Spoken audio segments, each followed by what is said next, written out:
Жиренше шешен хикаялары. Қаңбақ баяғыда жиренше деген өзікедей бір шешен болыпты. Ол асқан ақылды, сөзге ұста шешен адам екен. Жиреншенің шешендігіне қызығып, хан шақырып алып, оны өз қасына ертіп жүреді екен. Бірақ жиренше ханды жақтамапты, елдің сөзін сөйлепті. Ол ханның алтындаған сарайына тұрақтамай, өзінің кішкене күркесіне келіп жатады екен.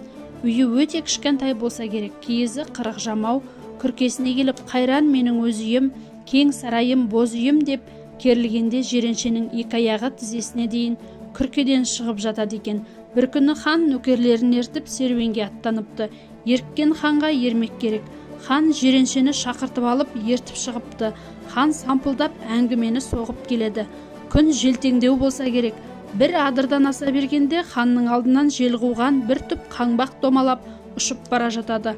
Уа жиренше, анау қаңбақ қайдан келеді, қайда барады екен? Сұрап келші, дейді хан. Жиренше шауып ала жөнеледі. Жетіп барып қаңбақты қамшысымен ұрып тоқтатады да біраз бөгеледі. Аздан кейін қоя беріп ханға қайтып келеді. Жел қуған қаңбақ бөгелсін бе? Домалай жөнеледі. Уа жиренше, сөйлестің бе? Не айтты қаңбақ?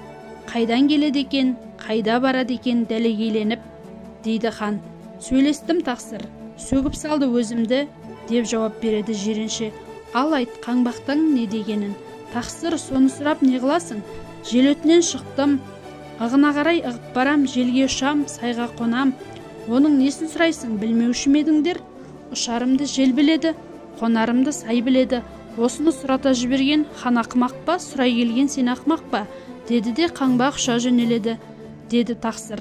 Жиренше хан ұялғанынан еш нәрсе дей алмай қалыпты.